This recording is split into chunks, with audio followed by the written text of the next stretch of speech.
So Haitian migrants have legal status in the country under two main ways. One is temporary protected status, which you said before, which, as the name implies, is temporary.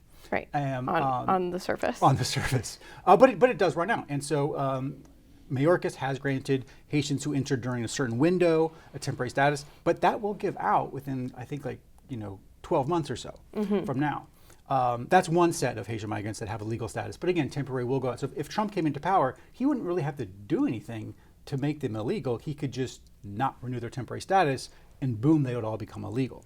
Welcome to the Debrief, where we talk with the Washington Examiner's top journalists about the headlines they're covering and where the story's going next. I'm Sarah Bedford, and I'm here with commentary editor Conn Carroll. Kamala Harris is being asked quite a bit these days about immigration, even by liberal hosts, because it's such a hot topic with voters. She's not been totally clear about where she stands, but however you kind of slice her current answers or her past answers, there's an amnesty somewhere in that mess, right? There definitely is. Again, this story is going to take us back to things she said in that 2020 presidential primary.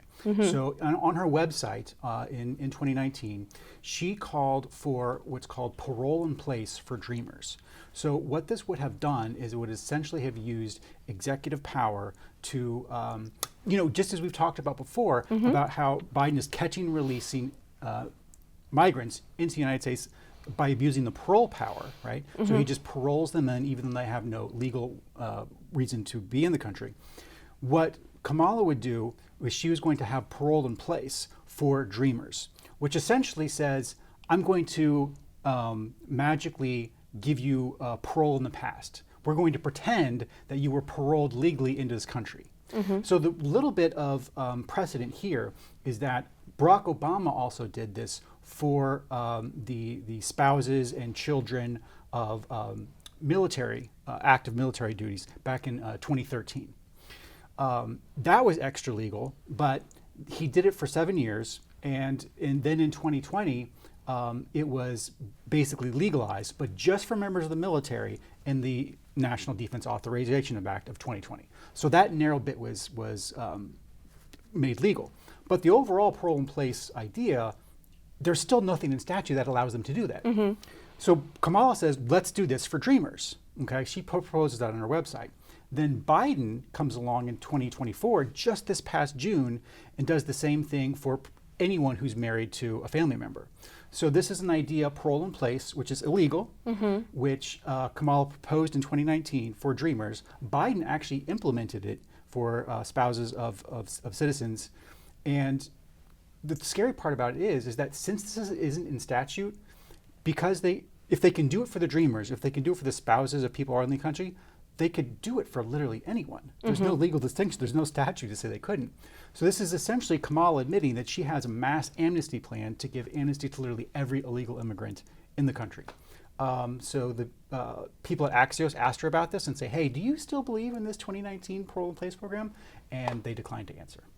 Harris was asked recently about the Haitian migrant crisis that has gotten so much attention in Ohio, especially. Those are not technically undocumented migrants, right? They're here under, I believe, temporary protected status. Some yes, some no. It's a mix. It's a mix. So, but they would say that some of them are legal. Right. What happens to people here under those legal statuses? Right. So Haitian migrants have legal status in the country under two main ways.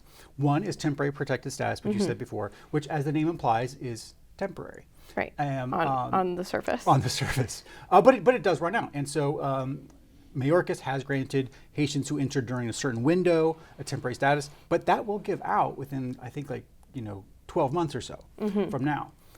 That's one set of Haitian migrants that have a legal status. But again, temporary will go out. So if Trump came into power, he wouldn't really have to do anything to make them illegal. He could just not renew their temporary status, and boom, they would all become illegal. The other group of Haitian migrants have been coming in under parole programs, what we just talked about. So this is where, it's called the CHVN parole programs. This is where people apply to the Department of Homeland Security. It's actually sponsors who apply, and then they then fly into the country over the border, and they're given this temporary, also parole status. Again, just like the TPS, this parole status is going to run out. Not only will it run out, but it's super easy for Trump to come in. All he has to do is sign a piece of paper, and that parole status can be ended immediately, in which case they would all be illegal. But those are the two ways that Haitians have gotten legal status in the United States, but it will rapidly run out. Tim Walz is out there saying we can't afford 4 more years of this. And Harris has said some stuff that sort of echoes that sentiment. Are people sort of buying that line? I mean, do you think that this message that they're the change agents is resonating? I mean, we're not going to know till November, right? But that does seem to be the message. So you had Tim Walz, who did it on accident. There was a person who fainted in the audience, and then he kind of got back on the script and said, you know, we can't afford 4 more years of this, kind of not realizing that he's... But then Kamala in Pittsburgh this past week basically said the same thing, which is that, you know, we can't afford 4 more years of... what's going on. We need a change in direction. It's like, well, don't you realize who's been in power the past 4 years? Right, and she hasn't really suggested any significant breaks from anything Biden's doing, right? No. Well, and here's the thing. If you go back and read the transcript of her speech, or use Control F, as many of us do, she didn't mention Biden. She didn't mention Biden once. She's trying to pretend that Biden doesn't exist. He doesn't exist. And so, is that going to work? Are voters going to think that Joe Biden doesn't exist? Kamala Harris hasn't been vice president for the last 4 years? I don't know. We'll see. We will see. Well, Conn, thank you so much for being here today. You can get more writing from Conn and the rest of the commentary team at washingtonexaminer.com.